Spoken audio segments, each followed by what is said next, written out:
गौतम बुद्ध का जीवन आज भी लाखों लोगों के लिए एक प्रेरणा है। उनका जन्म एक समृद्ध क्षत्रिय परिवार में हुआ था, लेकिन उन्होंने सांसारिक सुखों को त्याग कर सत्य की खोज का मार्ग चुना। वर्षों तक कठोर तपस्या और ध्यान के बाद उन्हें बोध गया में ज्ञान की प्राप्ति हुई और वे सिद्धार्थ से बुद्ध बन गए। उनकी शिक्षाएं करुणा, अहिंसा, मध्य मार्ग और आत्म जागरण पर आधारित थीं। उन्होंने अपने जीवन का शेष भाग विभिन्न क्षेत्रों में भ्रमण करते हुए लोगों को धर्म का उपदेश देने में बिताया। उनका जीवन सरल था, लेकिन उनकी सोच और दृष्टिकोण असीम गहराई लिए हुए थे। एक बार बुद्ध अपने शिष्यों के साथ एक गांव की ओर जा रहे थे। यह एक सामान्य दिन था। सूर्य की किरणें आकाश में फैल चुकी थीं और बुद्ध अपने शांत और स्थिर भाव में आगे बढ़ रहे थे।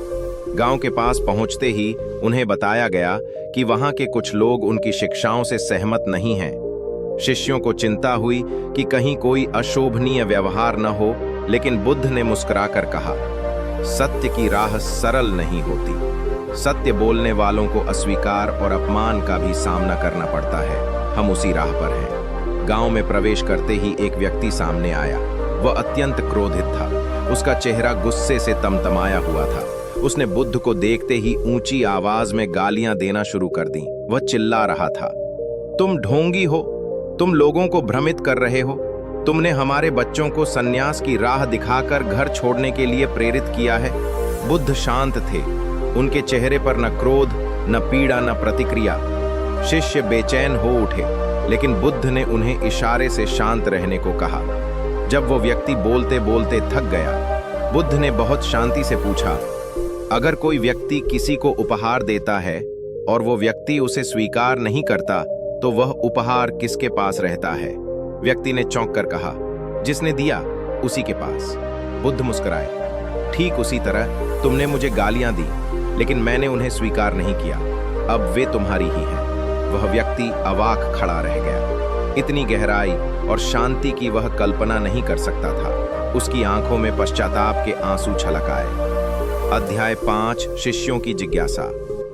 बाद में शिष्यों ने बुद्ध से पूछा, भगवान, आपने उस व्यक्ति को उत्तर क्यों नहीं दिए? शांति सबसे बड़ा उत्तर है क्रोध का। जो व्यक्ति अपने भीतर क्रोध को नष्ट कर ले, वो संसार में कोई भी युद्ध जीत सकता है। आज के समय में जब सोशल मीडिया, आपसी ईर्ष्या और त्वरित प्रतिक्रियाओं का दौर है, ये कहानी पहले से भी अधिक प्रासंगिक है। यदि कोई आपको गालियां दे, अपमान करे या नीचा दिखाने का प्रयास करे, तो यह याद रखना कि आपके पास यह अधिकार है कि आप उसे स्वीकार करें या न करें।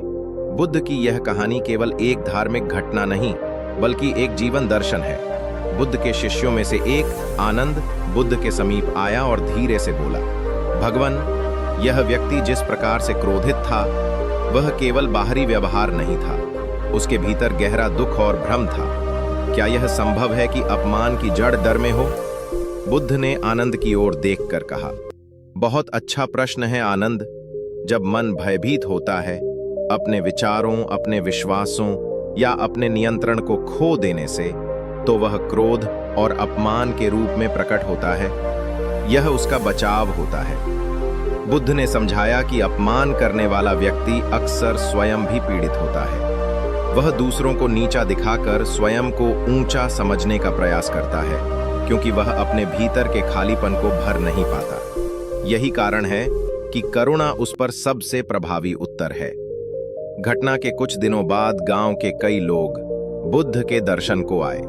उन्होंने यह स्वीकार किया कि उस दिन जो कुछ हुआ वह अस्वीकार्य था। वे बुद्ध की सहनशीलता और विवेक से अत्यंत प्रभावित हुए। एक बुजुर्ग ने कहा, हमने आपको परखा और आपने हमें हमारी ही सच्चाई दिखा दी। बुद्ध ने केवल मुस्कुराकर कहा, सत्य जब शांत होता है तो सबसे स्पष्ट दिखता है। जिस व्यक्ति ने पहले बुद्ध का अपमान किया था, अब वह पूरी तरह बदल चुका था। वह सुबह सुबह उठकर विहार की सफाई करता, शिष्यों की सेवा करता और हर प्रवचन में भाग लेता। एक दिन आनंद ने उससे पूछा, भाई, उस दिन तुमने इतने क्रोध से बात की थी और आज तुम इतने शांत हो, यह परिवर्तन कैसे हुआ? उसने उत्तर दिया, उस दिन जब मैंने बुद्ध को अपमानित किया, मैंने अपने भीतर की सारी गंदगी बाहर निकाल दी, पर बुद्ध ने उसे ग्रहण नहीं किया। उन्होंने मेरी आंखें खोल दी। मैं अब हर दिन एक नया जन्म लेता हूँ। उस व्यक्ति का रूपांतरण केवल उसका निजी बदलाव नहीं था, बल्कि उस पूरे कथा कुछ यूं शुरू होती। एक दिन एक क्रोधित व्यक्ति आया और उसने बुद्ध को अपशब्द कहे, लेकिन बुद्ध ने क्या किया? उन्होंने कुछ नहीं किया। और वहीं से शुरू होती है बदलाव की असली कहानी। ये कथा अब केवल एक घटना नहीं थी, ये अब जीवन जीने की कला बन चुकी थी। वर्षों बीत गए। वो व्यक्ति जो कभी बुद्ध को गाली देने आया था, अब एक वरिष्ठ भिक्षु बन चुका था। उसने न केवल स्वयं को बदला, बल्कि अनेकों लोगों का जीवन भी बदला। एक दिन जब वो बहुत वृद्ध हो गया, तो उसने आनंद से कहा, कभी मैं तुम्हारा विरोधी था, आज मैं तुम्हारा साथी हूं। ये सब बुद्ध की करुणा और मौन की शक्ति है। आनंद ने कहा, तुम्हारा जीवन इस बात का प्रमाण है कि परिवर्तन हमेशा संभव है। आज का मन निरंतर उत्तेजित रहता है, हर अपमान का उत्तर देना चाहता है, हर आलोचना को व्यक्तिगत बना लेता है। पर बुद्ध की यह घटना हमें याद दिलाती है, हर अपमान को स्वीकार करना जरूरी नहीं, हर प्रश्न का उत्तर शब्दों से नहीं, हर परिवर्तन के लिए तर्क नहीं। उदाहरण अधिक असर करते हैं। बुद्ध की चुप्पी, उनका शांत मुस्कान और उनका करुणा से भरा उत्तर आज के हर मनुष्य के लिए अमूल्य शिक्षा है। बुद्ध ने एक बार कहा था, सच्चा बलवान वो नहीं जो दूसरों को परास्त करता है, बल्कि वो है जो अपने क्रोध, अपने मोह और अपने अहंकार को जीत लेता है। इस घटना में उन्होंने ये सिद्ध कर दिया, एक साधारण से दिखने वाली चुप्पी भीतर की असाधारण शक्ति का प्रमाण थी। उस दिन की घटना ने शिष्यों को एक नई दृष्टि दी थी। वे अब अपमान या आलोचना को केवल नकारात्मक नहीं मानते थे, बल्कि उसे आत्ममंथन और आंतरिक शुद्धि का माध्यम समझते थे। बुद्ध ने कहा, यदि तुम अपमान का उत्तर अपमान से देते हो, तो तुम वही चक्र दोहराते हो जो युगों से चला आ रहा है। किसी को यह चक्र तोड़ना होगा। उन्होंने शिष्यों को सिखाया कि क्षमा और मौन केवल निर्बल का हथियार नहीं, बल्कि आत्मबल की चरम अवस्था होती है। बुद्ध ने एक दिन सभा में प्रश्न किया, तुम कौन हो? शिष्यों ने उत्तर दिए, मैं आनंद हूं, मैं सारिपुत्र हूं, मैं भिक्षु हूं। बुद्ध मुस्कुराए, ये सब नाम, पद, शरीर, ये तुम्हारी पहचान नहीं है। जब कोई तुम्हें अपमानित करता है, वो इन बाहरी आवरणों को लक्ष्य करता है, नॉट योर एसेंस। यदि तुम इनसे ऊपर उठ जाओ तो कोई तुम्हें अपमानित कर ही नहीं सकता। यह शिक्षण बहुत गहरे स्तर पर था। स्व की पहचान, आत्मा। एक बार बुद्ध से किसी व्यक्ति ने पूछा, भगवान आप कभी क्रोधित नहीं होते? बुद्ध बोले, मैं भी एक मनुष्य हूं, लेकिन मैंने सीखा है कि क्रोध को कैसे देखूं, समझूं और फिर उसे जाने दूं।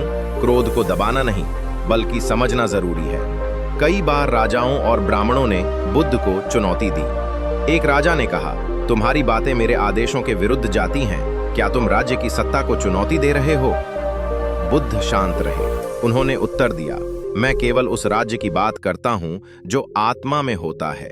यदि वहां शांति होगी तो बाहर भी व्यवस्था होगी। राजा चुप हो गया। यह बुद्ध का संयम और दृष्टिकोण था जिसने सत्ता को भी झुका दिया। अपने अंतिम दिनों में बुद्ध ने कहा, मैं शून्यता की ओर जा रहा हूं, लेकिन मेरी शिक्षाएं तभी जीवित रहेंगी जब तुम उन्हें अपने जीवन में उतारोगे। ये कथा, यह घटना तुम्हारे आचरण में होनी चाहिए, ग्रंथों में नहीं। यह उनकी अंतिम इच्छाओं में से एक थी कि उनकी कहानियां उपदेश ना बने, बल्कि अनुभव बने।